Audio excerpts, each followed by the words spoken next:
Continuamos, vamos con la clase número 3 de esta guía hermosa de el conflicto entre dos reinos, ¿sí? Hermoso material que estamos viendo de lo que es esta escuela o este núcleo. Material que nos ayuda a ubicarnos en el espacio en el cual teológicamente Dios nos dejó.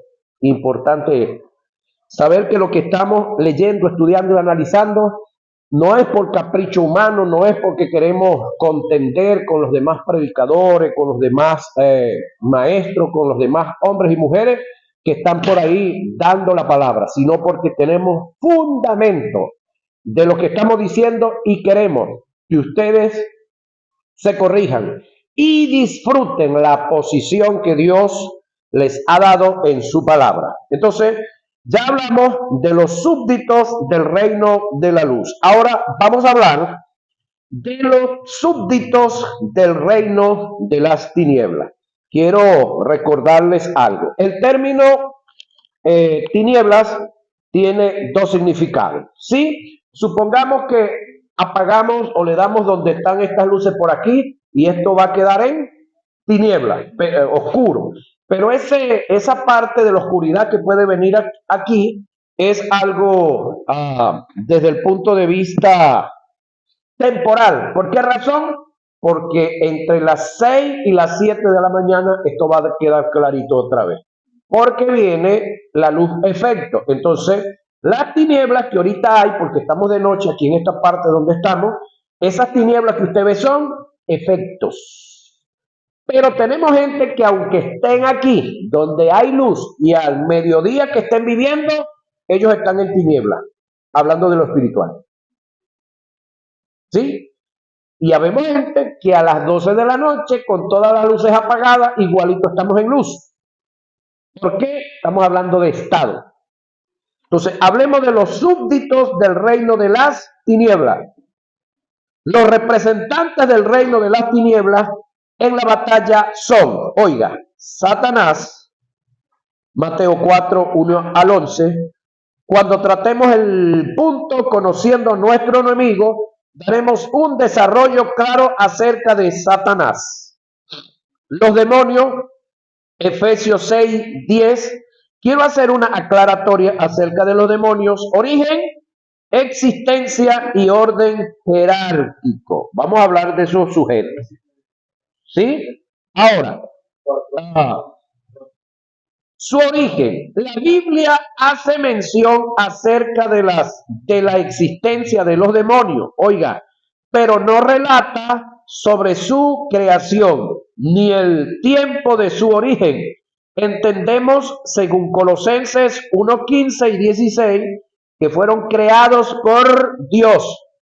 Aclaro, no los demonios, los seres espirituales que luego se corrompen y se vuelven demonios.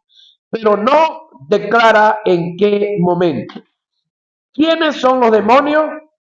Afirmar que los demonios son los ángeles caídos, oiga lo que venimos por aquí, es entrar en el campo de la especulación. Hay pruebas bíblicas que lo afirman, que lo afirmamos o respaldamos. A continuación voy a dar razones por las cuales, oiga, los ángeles caídos no son los demonios. Lamentablemente tenemos hombres que son conocidos como doctores en ciencias teológicas y están hablando de que los demonios son los ángeles caídos. Pero le vamos a demostrar por la Biblia que eso es falso, que eso es mentira, que ahí nuestros hermanos teólogos están como roille chivo, pelados. Ya se lo vamos a demostrar. Ahora, ¿quiénes son los demonios? Afirmar que los demonios son los... Aquí ya vamos abajo.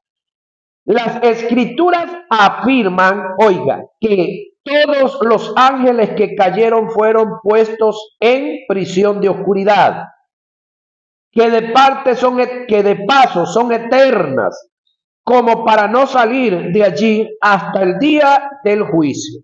Vamos a los textos bíblicos.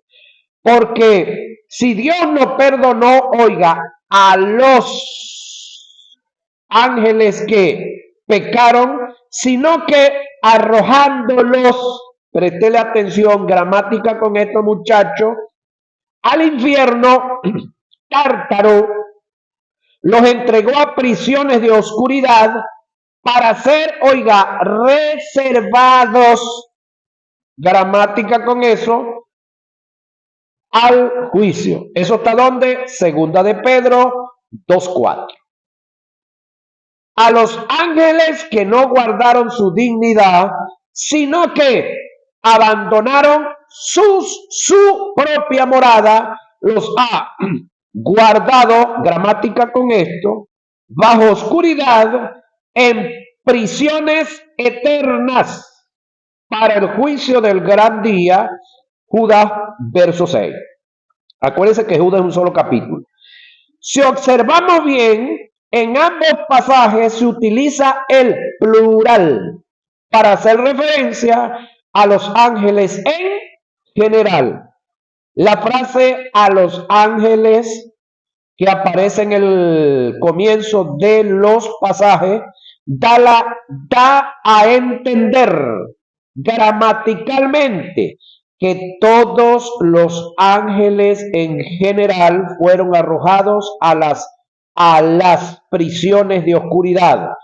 En este caso no hay parcialidad no hay parcialidad de parte de Dios.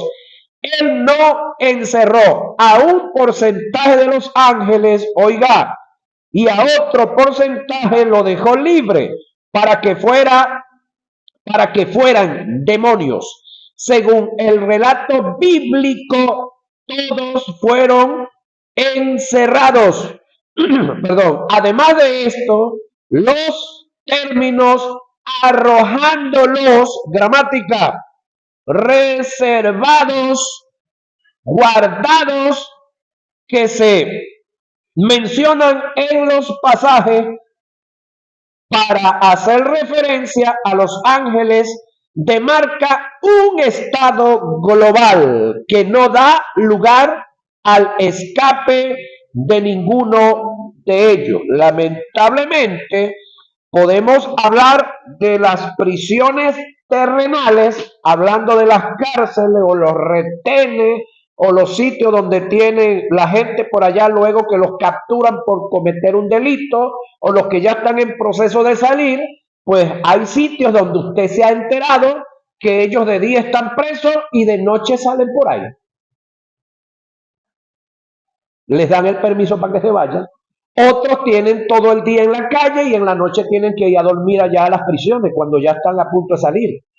Pero hay otros que pagan y andan por ahí y tienen el nombre de que están encerrados, pero en la legalidad legal andan en la calle.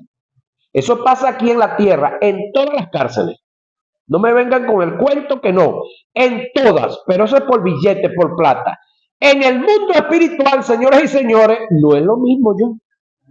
No me vengan con ese cuento que salen a pasear de vez en cuando y que regresan. No, eso pasa aquí en la tierra. Ahora, el que fue encerrado allá, compañero, encerradito y punto.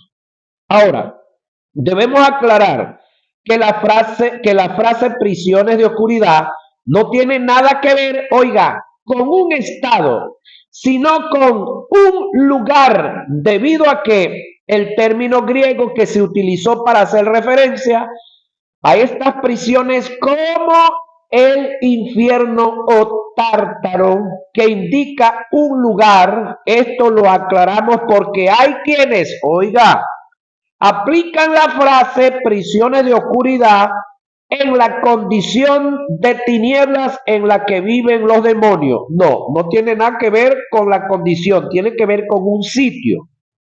Por el análisis gramatical que hicimos, oiga, es imposible que los demonios sean los ángeles caídos. No, pero yo escuché al predicador fulano de tal, lo siento por el predicador fulano de tal.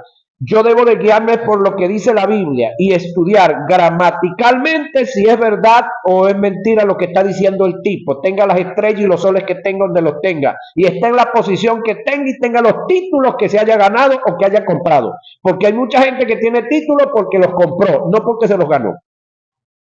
¿Qué está molesto? No, estoy diciendo verdades aquí, tranquilo, sereno.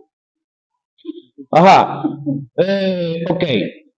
Por el análisis gramatical que hicimos, es imposible que los demonios sean los ángeles caídos, ya que no hay ángeles disponibles para dicha función. Todos fueron encarcelados. Además de esto, los ángeles son, oiga, seres corpóreos, tienen un cuerpo y poseen un volumen. Y esto les impide posesionarse en una persona. En cambio, los demonios son incorpóreos, es decir, no tienen cuerpo. Ellos pueden posesionar a una persona individualmente de uno o en grupo. Mateo 12, 43 y 45, Marco 12, 13. Los ángeles son seres espirituales, tienen un alma y viven en un cuerpo. Ellos pueden guerrear, abrazar, a diferencia de los demonios, quienes son espíritus con un alma pero sin cuerpo. Ellos necesitan, los demonios, de un cuerpo para manifestarse al mundo exterior. Por esta causa, los demonios que estaban en el endemoniado Gadareno le pidieron a Jesús que los dejara entrar en los cerdos, porque ellos necesitaban un cuerpo físico para manifestarse al mundo externo. Ahora, otra cosita, entre los seres que conocemos como los demonios, en esa creación también fue creado este ser que conocemos que se llamó Luzbel y que ahora es diablo. Él también tiene un cuerpo. Ahora, si los ángeles tienen cuerpo, no pueden meterse en nadie. Pero si la Biblia me dice que están en prisiones de oscuridad, todos, entonces se descarta por completo, uno, que un demonio pueda meterse en alguien, también se descarta que hayan quedado de realengo. Pero supongamos que sí, quedaron de realengo, no se pueden meter en nadie porque tienen cuerpo. Pero entre ellos tenemos a Luzbel. Yo he escuchado fanfarrones, predicadores, charlatanes, que dicen, hermano, yo vengo ahorita de una batalla con el mismo diablo que estaba metido en el cuerpo de fulano. Es imposible. Porque el diablo tiene un cuerpo, no se puede meter en nadie. Veo la limitante que tiene su adversario. No se puede meter en nadie. Por lo tanto, ¿cómo lo vas a echar fuera de alguien si no se puede meter? Es más, tienen más habilidad los demonios que sí se pueden meter que él, que es el jefe de ellos que no se puede meter. Entonces no es que es gran cosa el diablo. ¿Estamos viendo? Claro, tampoco es que es tan poca cosa, pero no le demos tanto lugar y tanto espacio que no tiene y nunca ha tenido ese animal. Ubiquémonos. Ahora, ¿quiénes son los demonios? Oiga, la respuesta es seres espirituales que fueron creados, oiga, por Dios, dice el que escribe la guía, pero yo le aclaro algo.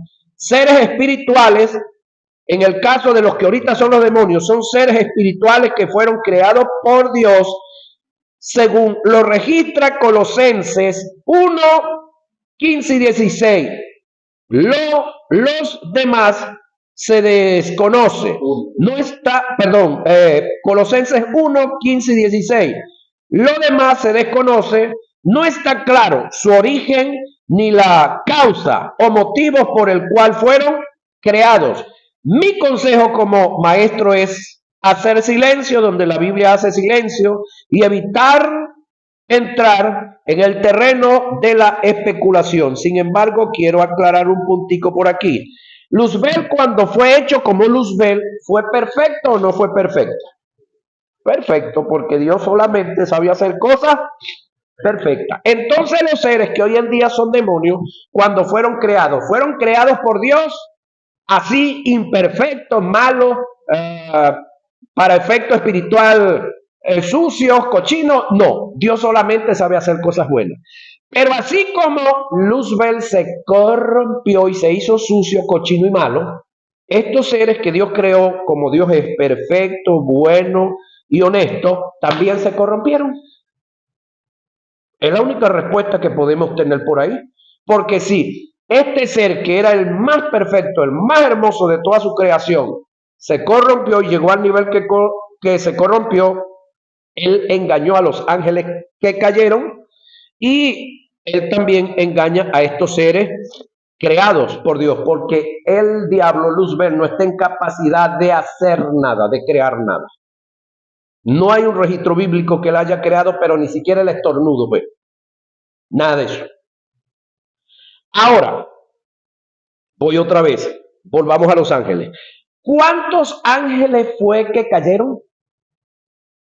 Supongamos que Dios creó 100 millones de ángeles.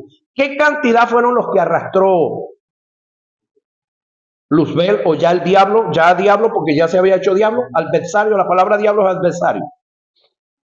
¿Cuántos arrastró? ¿Cuántos se trajo? ¿Usted no se recuerda el texto bíblico que dice que arrastró la qué? La tercera parte de los ángeles. ¿Cuánto será la tercera parte de 100,000?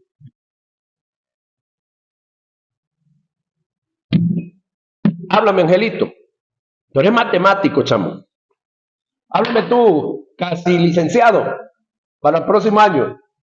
La tercera parte de 100,000, ¿cuánto es?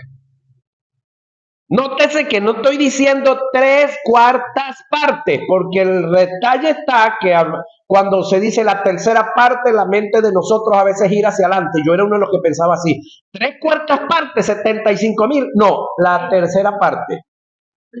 Hágame una raíz cuadrada y le va a dar 32,700 algo y por ahí. 3/4 partes, no es la tercera parte. Ahora, la tercera parte, perdón.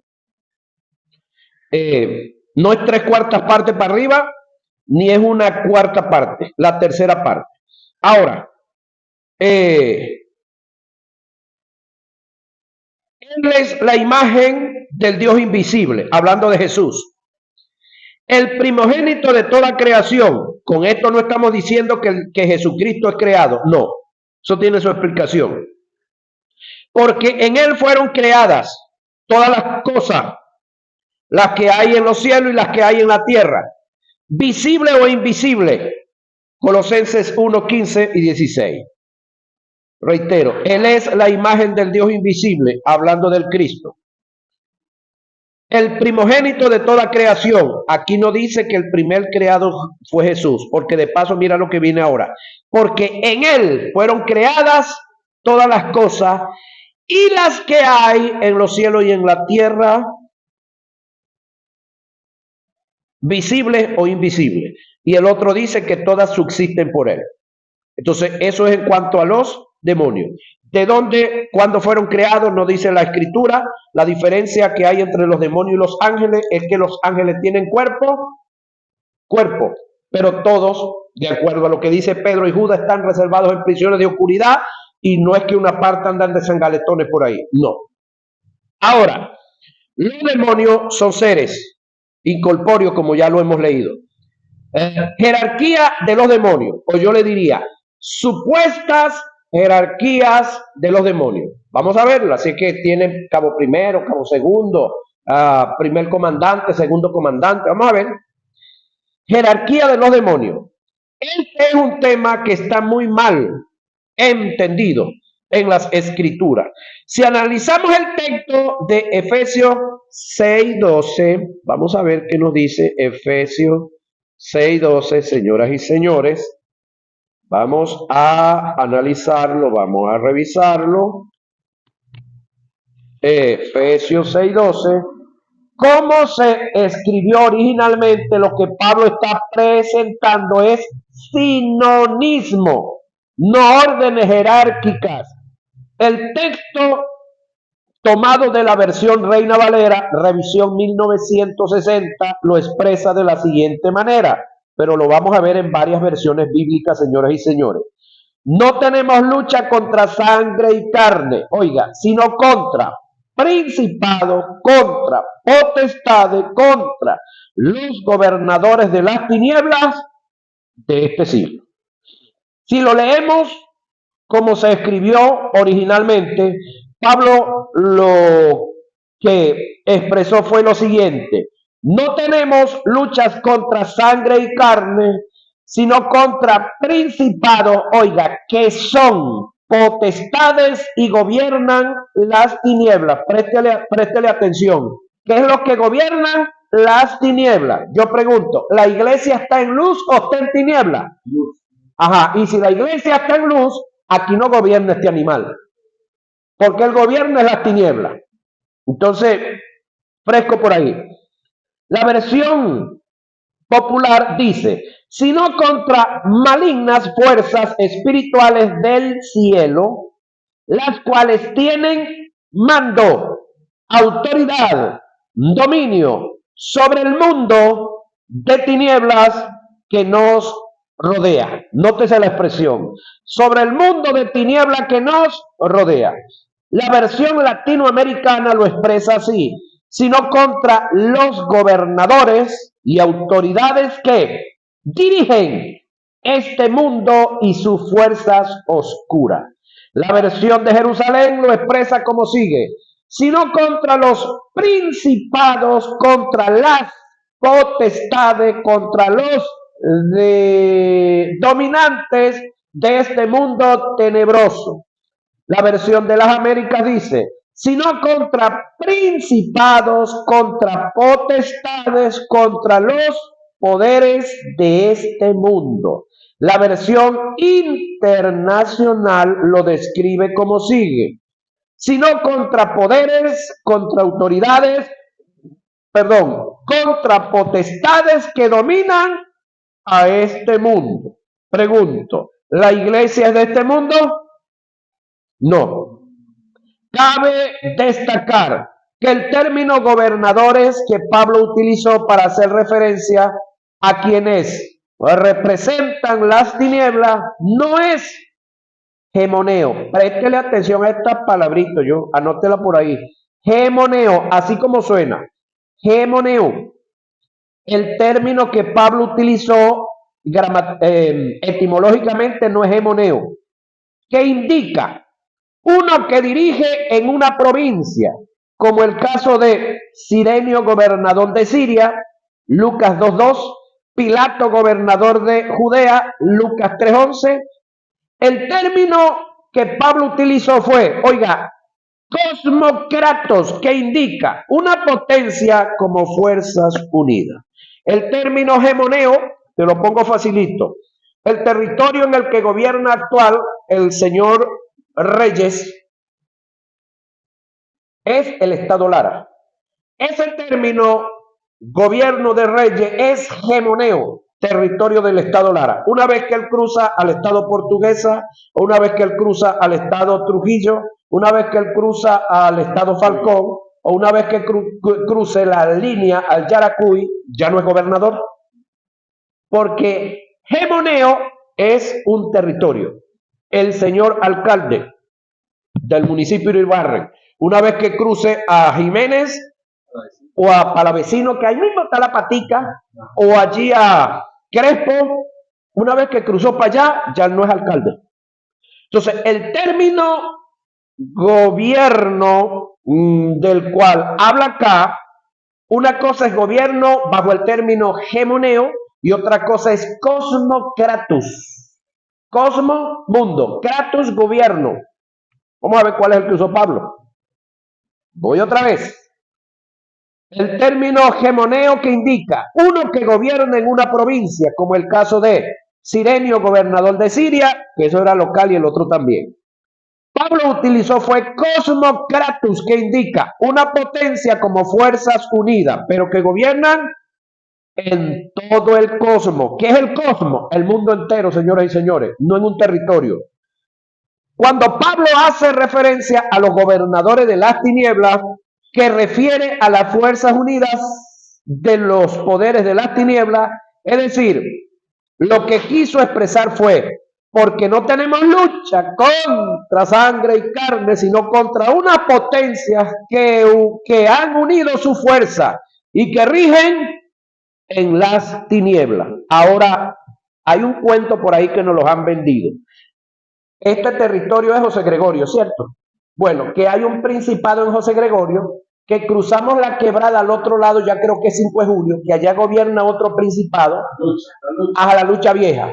Cruzamos la quebrada, ahí gobierna otro principado, pero cuando pasamos a José Gregorio II, y ahí sí está 5 de julio, y entonces así sucesivamente nos han vendido este cuento algunos predicadores, y de paso nos mandan a hacer cartografías espirituales. Todo el que ande con este cuento, hermano querido, desconoce esto, o si lo conoce no le para pelota. Y eso da pena. No existen espíritus territoriales. Pablo no dijo gemoneo. Pablo dijo cosmocratus. Así que olvídate que allá en la Apostoleña gobierna un principado y en Rafael Linares otro. No. Y si fuera así, gobernaría en las tinieblas, entre los que están en tinieblas. Pero nosotros, la iglesia, no, porque nosotros somos del reino de la luz. En nosotros reina Cristo y está aquí el Espíritu Santo en su representación. Entonces, ¿por qué tenerle miedo a la bruja que se mudó al frente?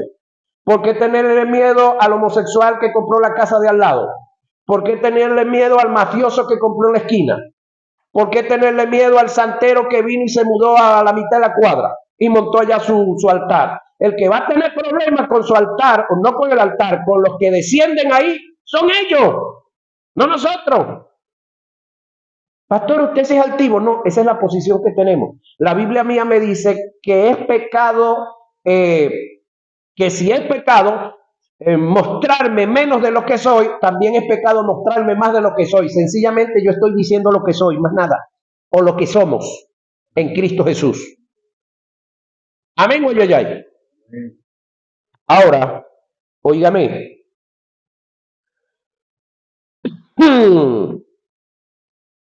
Reitero, al analizar bien el pasaje desde el punto de vista etimológico, en Efesios 6:12, Pablo no está haciendo mención de jerarquías, está presentando sinónimos. En conclusión, en Colosenses 2:15, Pablo no está haciendo referencia a los demonios en una forma directa, cuando hace mención a principados y a potestades. Vamos aquí. Si analizamos bien el pasaje, tomando en cuenta la hilación del pensamiento y el fondo cultural, nos podemos percatar de que Pablo se está refiriendo a los políticos, a quienes representaban la ley y a los gnósticos y místicos de aquellos tiempos, a falsos maestros que pretendían extraviar a los colosenses de la doctrina. Hay que tomar en cuenta que Pablo le está escribiendo la carta a la comunidad cristiana que estaba en Colosa, antigua ciudad de Frigia, perteneciente a una provincia romana. Sus habitantes en su mayoría se componían de gentiles que no tienen nada que ver con la ley. Pablo hace mención en el pasaje a actas de los decretos, que es referente, oiga, a la ley ceremonial o igual llamada ritual, la cual Cristo, oiga, en su cumplimiento la clavó en la cruz. Término que tiene que ver con el anular, oiga, caducar, dejar sin efecto.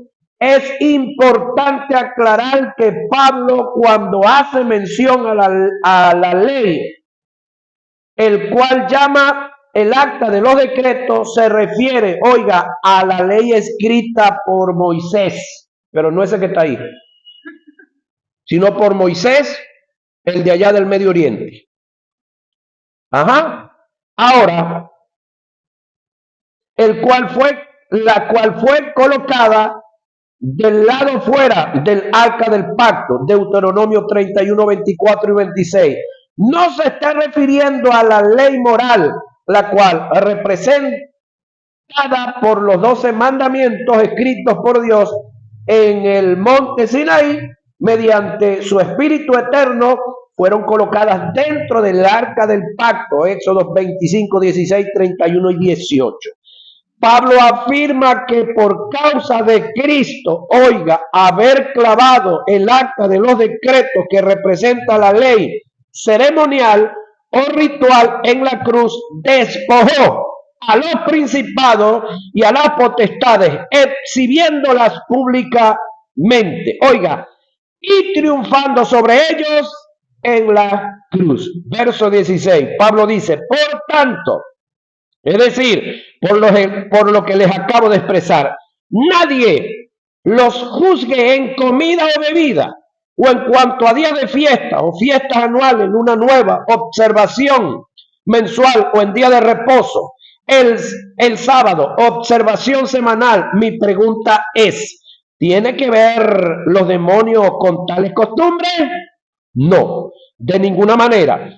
Pero debemos hacer la observación bajo otro texto y entender que Jesús, al vencer y despojar a estos personajes, tales como los que representan la ley, los gnósticos y místicos que le brindan culto a los ángeles, quedaron al descubierto y derrotados los poderes de las tinieblas que influyen y operan dentro de estas autoridades, pero esto no da pie para atribuir jerarquía a los demonios en primer lugar, porque no es lo que Pablo quiso decir o quiso enseñar. De estos mismos principados y potestades es de quienes Pablo hace mención en una de sus cartas escrita a los Corintios. Analicemos el pasaje, preste atención.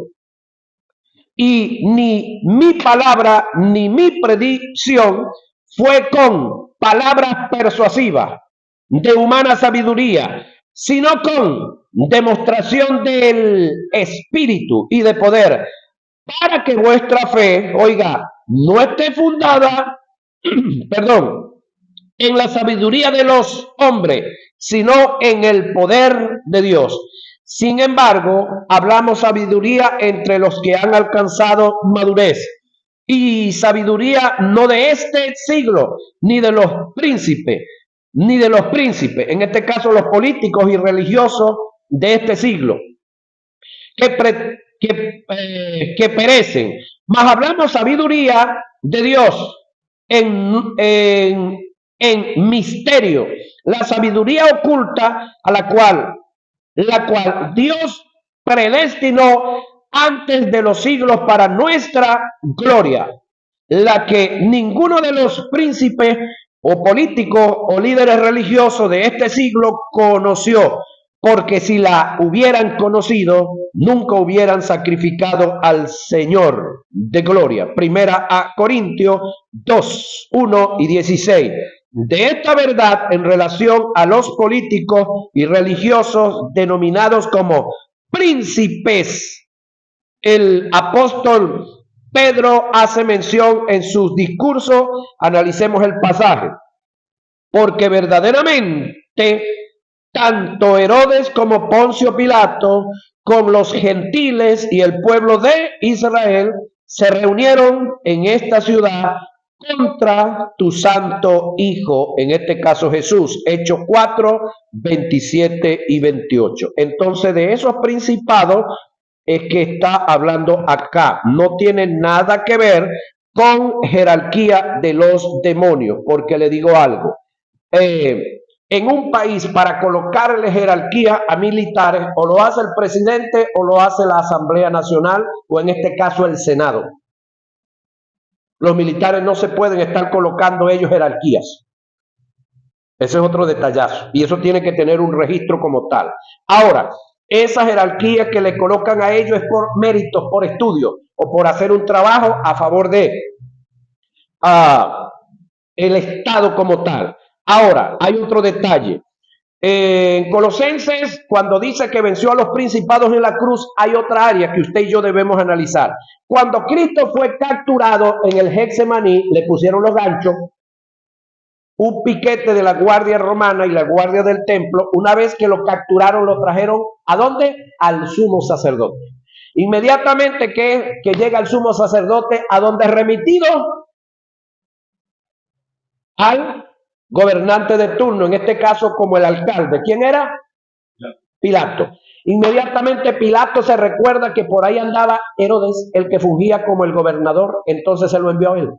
Herodes chequea, revisa la vida de Jesús, chequea la parte militar, chequea la parte económica, chequea todas las áreas que a él le competían, y como lo vio inocente, no tenía ningún delito, dijo, pues yo no tengo nada que, con este ser yo no tengo nada que hacer. ¿Se lo regresa a quién? A Pilato. Pilato llega y chequea y revisa toda la hoja de vida de Jesús y también ve que el tipo, para efectos de él, es inocente.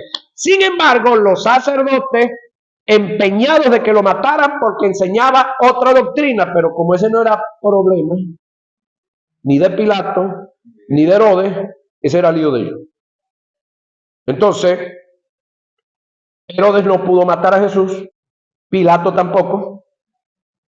¿Quiénes tenían que matarlo? Los que verdaderamente tenían que matarlo. Ahora, pregunto, Jesús en su muerte, aunque lo matan, aunque le truncan la vida, ¿estaba venciendo? Sí. Venciendo aquí tiene que ver que tenían que ejecutarlo los que le correspondían, no los que otros quisieron que ellos hicieran. Estamos hablando de autoridades, estamos hablando de gobernantes, no estamos hablando de demonios, estamos hablando de gente. Que estaban manipulados e impulsados por los demonios, sí, eso es otra cosa. Pero aquí las potestades y las autoridades no tienen nada que ver con demonios. ¿Por qué? Porque el texto dice, nadie los juzgue o nadie os juzgue en comida y en bebida, en días de reposo o luna nueva. ¿Quiénes son los que tienen que ver o tenían que ver con comida, con reposo y luna nueva? Las autoridades de aquel entonces. Los demonios no tienen nada que ver con eso. Entonces es la lógica que tenemos para decir que Cristo no venció al diablo en la cruz del Calvario. Cristo murió vencido como un maldito en la cruz del Calvario. Sin embargo, muriendo en una etapa estaba venciendo, pero no a los demonios, a los líderes religiosos que querían tirar la responsabilidad a otros. Por otro lado, si los demonios tienen jerarquía, oiga, ¿quién se las delegó? ¿Quién los constituyó? ¿Y para qué fin se les dio dicha jerarquía? Satanás no tiene autoridad para tal fin, a menos que él, en su rebeldía, se haya tomado dicha atribución. Acto que no está registrado en la Biblia, ni tampoco tendría relevancia en el mundo espiritual. Hay quienes que por las supuestas jerarquías de los demonios le dan dominio y poderes gubernamentales sobre ciertos territorios, cuando todo esto es descartado por la Biblia. Lo que afirman las escrituras es que Satanás rige y gobierna sobre el mundo entero. Así lo escribe el apóstol Juan, primera de Juan 5:19. Pero a la iglesia esto no le resta autoridad sobre los poderes que gobiernan el mundo. En el lugar donde nos presentemos, allí seremos gobernadores y ejerceremos autoridad. No olvides que en cuanto a territorio, Satanás gobierna y tiene el control, donde el hombre le cede autoridad. Se conoce de naciones, pueblos, aldeas, donde Satanás gobierna por causa de su jerarquía. Pero no por causa de su jerarquía, sino por la delegación de derechos que el hombre le ha entregado. Debemos entender que hay lugares en donde predomina un principado por causa de ciertos derechos, oiga, que se le han otorgado, y no debemos afirmar que tal dominio o por que tal dominio es por causa de una jerarquía que posee. Por favor, no demos a Satanás y a los demonios privilegios que no le pertenecen. En relación a esto es necesario hacer un análisis en relación a las cartografías o mapeos espirituales, hasta donde esto es una verdad en el mundo de las tinieblas en relación a la iglesia. Oiga, supuestas cartografías o mapeos espirituales para identificar el territorio donde operan las tinieblas. Eso lo vamos a ver, señoras y señores, en nuestra próxima clase. Página 13, señoras y señores, quedamos ahí. Página 13.